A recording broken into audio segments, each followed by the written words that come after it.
সূরা বাকারার 129 নম্বর আয়াতে ওয়ায়ুসাক্কিহিম, অন্তরকে পবিত্র করা, ইলমে তাসাউফ চর্চা করা, ইলমুত তাসকিয়া, ইলমুল ইহসান, ইলমুল ইখলাস, ইলমে হুজুরির কথা আমার আল্লাহ সূরা বাকারার 129 নম্বর আয়াতের 4 নম্বরে শব্দটা উল্লেখ করেছেন। খুলে মন খুলে সকলেই মহব্বতে বলি আলহামদুলিল্লাহ। দরুদ ও সালাম পাঠ করি যিনি সাইয়্যিদুল বাশার, সাইয়্যিদুল আলামিন, সাইয়্যিদুল কাওনাইন, সাইয়্যিদুল আম্বিয়া, সাইয়্যিদুল মুরসালিন, ইমামুল আম্বিয়া, ফখরুল আম্বিয়া, নূরে মুজাসসাম, হুজুর পাক সাল্লাল্লাহু আলাইহি ওয়াসাল্লাম। সূরাতুল বাকারা ব্যাখ্যা যাব না, সময় যেহেতু কম, ব্যাখ্যা করলে অনেক লম্বা আলোচনা। বিজ্ঞ উলামায়ে কেরাম বসে আছেন মঞ্চে। সূরাতুল বাকারা 129 নম্বর আয়াতে আল্লাহ তাআলা বলেন, রব্বানা ওয়াবআস ফীহিম রাসূলাম মিনহুম ইয়াতলু আলাইহিম আয়াতিকা ওয়া ইউআল্লিমুহুমুল কিতাবা ওয়াল হিকমা ওয়া ইউযাক্কিহিম ইন্নাকা আনতাল আজিজুল হাকীম। আল্লাহ তাআলা বলেন, রব্বানা, হে আমাদের প্রতিপালক, ওয়াবআস ফীহিম, নির্দিষ্ট করুন, রাসূলাম মিনহুম, তাদের মধ্যে একজন রাসূলকে, ইয়াতলু আলাইহিম, যিনি তাদেরকে পড়াবেন, আয়াতিকা, আপনার আয়াতসমূহ, ওয়া ইউআল্লিমুহুমুল কিতাব, ওয়া ইউআল্লিমুহুমুল, এবং তাদেরকে শিক্ষা দিবেন, কিতাব ওয়াল হিকমা, কিতাব এবং হিকমা, ওয়া ইউযাক্কিহিম, এবং তাদেরকে পবিত্র করবেন, ইন্নাকা আনতাল, নিশ্চয় আপনি, আজিজুল হাকীম, প্রবল ক্ষমতাবান, পূর্ণ সংবিধানকারী। আল্লাহ পাক এই আয়াতে কারিমা নাযিল করেছেন আমাদের জাতির পিতা হযরত ইব্রাহিম আলাইহিস সালাম এই দোয়া করেছিলেন, ব্যাখ্যা দেওয়ার সময় নাই। এই দোয়া হযরত ইব্রাহিম খলিলুল্লাহ করেছিলেন। এই দুয়ার জবাব আল্লাহ তাআলা সূরা জুমআর 2 নম্বর আয়াতে দিয়েছেন, ও খলিলুল্লাহ, আপনি যে দোয়া করেছেন একজন রাসূলের জন্য, ওনার 4 দফা কর্মসূচি হবে, আপনার দোয়া আমি কবুল করলাম, তবে এই দুয়ার জবাব আল্লাহ দিয়ে দিলাম। আল্লাহ তাআলা ইব্রাহিম খলিলুল্লাহর দুয়ার জবাব সূরা জুমআর 2 নম্বর আয়াতে দিলেন, হুয়াল্লাযী বা'আসা ফিল উম্মিয়িনা রাসূলাম মিনহুম ইয়াতলু আলাইহিম আয়াতিহি ওয়া ইউযাক্কিহিম ওয়া ইউআল্লিমুহুমুল কিতাবা ওয়াল হিকমা ওয়া ইন কানু মিন ক্বাবলু লাফি যালালিম মুবিন। সূরা বাকারার 129 নম্বর আয়াতে ওয়া ইউযাক্কিহিম, এই শব্দটা 4 নম্বরে এসেছে। সূরা জুমআর 2 নম্বর আয়াতে ওয়া ইউযাক্কিহিম শব্দটা 2 নম্বরে এসেছে। তাহলে সূরা বাকারায় 4 নম্বরে কেন আর সূরা জুমআয় 2 নম্বরে কেন? এর মধ্যে রহস্যটা কি? আল্লাহ পাক কি অঙ্ক জানে না? আল্লাহ পাক মনে হয় অঙ্ক জানে না। কথা বলেন না কেন? ব্যাখ্যা দেওয়ার সময় নাই। বিজ্ঞ উলামায়ে কেরাম বসে আছেন, ওনারা অবশ্যই একমত হবেন। সূরা বাকারার 129 নম্বর আয়াতে ওয়া ইউযাক্কিহিম, অন্তরকে পবিত্র করা, ইলমে তাসাউফ চর্চা করা, ইলমুত তাসকিয়া, ইলমুল ইহসান, ইলমুল ইখলাস, ইলমে হুজুরির কথা আমার আল্লাহ সূরা বাকারার 129 নম্বর আয়াতের 4 নম্বর এই শব্দটা উল্লেখ করেছেন। আর সূরা জুমআর 2 নম্বর আয়াতে 2 নাম্বার উল্লেখ করেছেন। ইব্রাহিম খলিলুল্লাহ দোয়া করতে গিয়ে আল্লাহর কাছে বলেছিলেন, আমার বংশে এমন এক রাসূল আপনি পাঠাবেন, তার 4 দফা কর্মসূচি হবে। সবগুলি বলার পরে 4 নম্বরে বলেছেন উনি মানুষের অন্তরকে পবিত্র করবেন। আল্লাহ পাক খলিলুল্লাহর দোয়া কবুল করলেন এবং বললেন, ও খলিলুল্লাহ, আপনার দোয়ার গুরুত্ব অনেক বেশি, আপনি দোয়া করেছেন, আমি আপনার দোয়া কবুল করলাম। তবে আপনার দোয়ার যে ধারাবাহিকতায় ছিল, ওয়ায়ুসাক্কিহিম, এটা ছিল সবার শেষে। এই ওয়ায়ুসাক্কিহিম মানুষের অন্তরকে পবিত্র করা, এটার গুরুত্ব অনেক বেশি। আমি আল্লাহ তোমার দোয়া কবুল করলাম, তবে তোমার দোয়ার ধারাবাহিকতা ঠিক রাখলাম না। আমি ওয়ায়ুসাক্কিহিম 4 নাম্বার থেকে তুলে 2 নম্বরে দিয়ে দিলাম। অন্তরকে পবিত্র করার গুরুত্ব বেশি না কম? সবাই জোরে বলেন, অন্তরকে ইসলাহ করার গুরুত্ব বেশি না কম?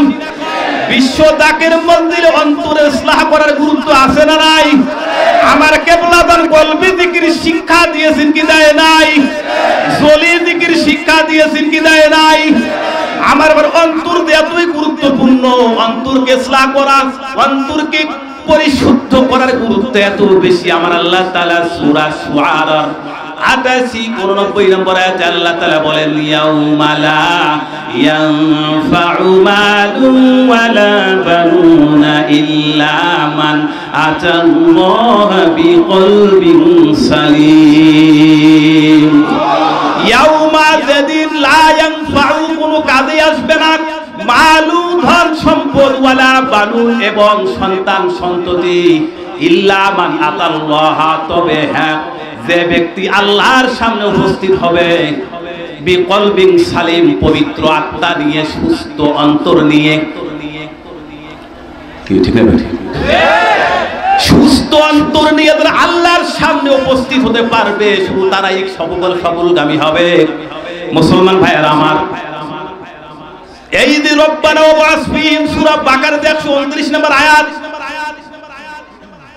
নবুয়তের যুগে আমার নবীর এটা মিশন ছিল, উদ্দেশ্য ছিল কায়েম মুকাম হিসেবে, নায়েবে নবী হিসেবে গাউসুল আজম সাইয়্যিদুল আউলিয়া মুহিউদ্দিন আব্দুল কাদের জিলানী রাহমাতুল্লাহ আলাইহি এই আয়াতের মেজদাক, গরিবী নওয়াজ খাজা মাইনুদ্দিন চিশতি হাবিবুল্লাহ রাহমাতুল্লাহ আলাইহি এই আয়াতের মেজদাক কায়েম মুকাম হিসেবে, হযরত খাজা বাহাউদ্দিন নকশবন্দ রাহমাতুল্লাহ আলাইহি কায়েম মুকাম নায়েবে নবী হিসেবে এই আয়াতের মেজদাক। দ্বিতীয় হাজারের মুজাদ্দিদ হযরত শাইখ আহমদ শ্রী হিন্দি ইমামে রব্বানি কায়ুমে জামানি মাহফুজ সুবহানি হযরত মুজাদ্দিদ আল হুসাইনি রাহমাতুল্লাহ আলাইহি কায়েম মুকাম হিসেবে এই আয়াতের মেজদাক। খাজা এনায়েতপুরি নায়েবে নবী হিসেবে এই আয়াতের মেজদাক। এই জামানার হাদিক, এই জামানার মুজাদ্দিদ খাজা বাবা ফরিদপুরি নায়েবে নবী হিসেবে, কায়েম মুকাম হিসেবে এই আয়াতের মেজদাক। মুহাব্বতে বলেন না সুবহানাল্লাহ। মুসলমান ভাইরা আমার, দিলের কান খাড়া করেন যে সোনার চাঁদেরা, ব্যাখ্যা দেওয়ার সময় নেই, বিজ্ঞ ওলামায়ে কেরাম বসে আছেন, ব্যাখ্যা করলে অনেক লম্বা আলোচনা। আরবের ইতিহাস যদি আপনি জানেন, মদিনাওয়ালা নবীকে আল্লাহ পাক সৌদি আরবে পাঠালেন কেন? মক্কাতুল মুকাররমায় পাঠালেন কেন? মক্কার ইতিহাস যারা জানেন তারাই ভালো বুঝবেন। যে সময় আপন ভাইয়ের কাছে তার আপন বোন নিরাপদ ছিল না, সন্তানের কাছে গর্ভধারিণী মা নিরাপদ ছিল না, নারীদেরকে একেবারে গুরুত্ব দেওয়া হতো না, নারীদেরকে নারী হিসেবে মূল্যায়ন করা হতো না, এমন মানুষের জীবন নিয়ে খেলা করত। আল্লাহ পাক ওই লোহার মানুষগুলিকে খাঁটি সোনা বানাবার জন্য, অপবিত্র মানুষগুলিকে পবিত্র বানানোর জন্য, অসুস্থ মানুষগুলিকে সুস্থ বানানোর জন্য, মরা মানুষগুলিকে জিন্দা বানানোর জন্য আল্লাহ রাব্বুল আলামিন আজ থেকে প্রায় ১৫০০ বছর পূর্বে মদিনাওয়ালা নবীকে মক্কাতুল মুকাররমায় পাঠিয়েছেন। এই আয়াতের সাথে এবার যারা কিবলাদার হুজুর সম্পর্কে বাজে মন্তব্য করেন, খারাপ চিন্তা ভাবনা করেন, তাদেরকে থাকতে বলছি আমার ভাইয়েরা, সুন্দর করে মুসলমানেরা একটু দিলের কান খাড়া করেন, শোনার জানেরা। এই আয়াতের সাথে আপনি এই নবী সৌদি আরবের অন্ধকার যুগের সাথে বিশ্ব জাকের মন্দিরকে আবার আপনি মিলাবেন। খাজা বাবা ফরিদপুরি তখন এনায়েতপুরি হুজুরের নির্দেশে বিশ্ব জাকের মন্দির পাক দরবার শরীফে 1354 বাংলায় আসলেন। যারা ইতিহাস জানেন তারা বলেন তো দেখি, ওই সময় বিশ্ব জাকের মন্দির আটরশি দরবারের পরিবেশ কেমন ছিল? কি একেবারে প্রবীণ জাকেররা বুঝতে পারবেন। শাইখুল হাদিস আল্লামা হামিদ হুজুর আমার সাথে একমত হবেন। মুসলমান ভাইয়ের আমার, বিশ্ব জাকের মন্দিরের পরিবেশ এমন ছিল, মানুষ ইসলাম জানতো না, নামাজ জানতো না, পূজা জানতো না, গোসল জানতো না, উযু জানতো না। মানুষগুলি ওই জাহেলিয়াতের যুগের মতো অসুস্থ ছিল, তাদের অন্তরগুলি অসুস্থ ছিল। ঈদের নামাজ আমরা অনেক এলাকায় ওয়াজ করার জন্য যাই, আমাদেরকে বলে হুজুর এই এলাকার মানুষ নামাজ পড়ে না, এই এলাকার মানুষ ম্যাক্সিমাম সুদখোর, আপনি তাদের সংশোধনের জন্য ওয়াজ করবেন। এ ভাইরা, যে এলাকায় মানুষ একেবারে কট্টরপন্থী বেনামাজি, ওই লোকগুলি যদি 5 ওয়াক্ত নামাজ নিয়মিত নাও পড়ে, তারপরে শুক্রবারের দিন জুমার দিন জায়গা হয় না মসজিদে, ঠিক না ঠিক? বেনামাজি যে এলাকায় বেনামাজি বেশি, তারপরেও সাপ্তাহিক নামাজ হিসেবে পবিত্র জুমার দিনে মসজিদে জায়গা দেওয়া যায় না।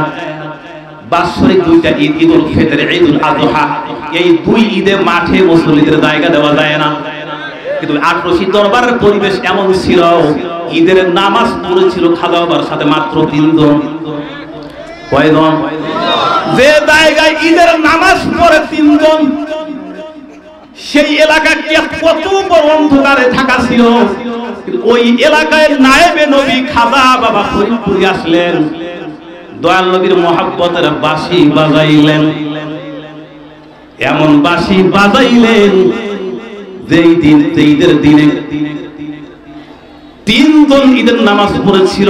গরু জবে করা জমিদার বাবুর নিষেধ ছিল। আমার কেবলাজান হুজুর আটরশিতে গেলেন, কালেমার দাওয়াত দিলেন, মানুষগুলোকে ইসলাহ করলেন, মানুষের অন্তরগুলিকে পবিত্র করলেন। ঈদের নামাজ না, জুমার নামাজ না, 5 ওয়াক্ত নামাজেই হাজার হাজার মানুষ বিশ্ব জাকের মন্দিরে এক জামাতে নামাজ আদায় করে। যেই জায়গায় একটা গরু কুরবানি দেওয়া যাইতো না, বিশ্ব জাকের মন্দিরের কথাই বলছি, গোটা সদরপুরের কথা বলছি না, গোটা ফরিদপুরের কথা বলছি না। বিশ্ব জাকের মন্দিরে শত শত গরু প্রতিদিন জবাই হয়, ক্ষেত্র বিশেষে হাজার হাজার গরু শুধু বিশ্ব জাকের মন্দিরে জবাই করা হয়। আউলিয়ার দরবারে মিলে নবীদের দিদার, বলেন আউলিয়ার দরবারে মিলে নবীদের দিদার। সবাই বলেন আউলিয়ার দরবারে মিলে নবীদের দিদার, বলেন আউলিয়ার দরবারে মিলে। ওরে মরা মানুষ জিন্দা করে, মরা মানুষ জিন্দা করে বাগদাদের মাজার, আউলিয়ার দরবারে মিলে নবীদের দিদার, বলুন আউলিয়ার দরবারে মিলে নবীদের দিদার। আউলিয়ারা ইশকের বলে প্রেমের খেলা খেলতে পারে, মহব্বতে বলতে হবে। আউলিয়ারা ইশকের বলে প্রেমের খেলা খেলতে পারে, মরা মানুষ জিন্দা করে, মরা মানুষ জিন্দা করে 18 মাজার, আউলিয়ার দরবারে মিলে নবীদের দিদার, বলুন আউলিয়ার দরবারে মিলে নবীদের দিদার। ওয়ামা আলাইনা ইল্লাল বালাগ। সুবহানাল্লাহি ওয়া বিহামদিহি, সুবহানাল্লাহিল আযীম। আসসালামু আলাইকুম ওয়া রাহমাতুল্লাহ।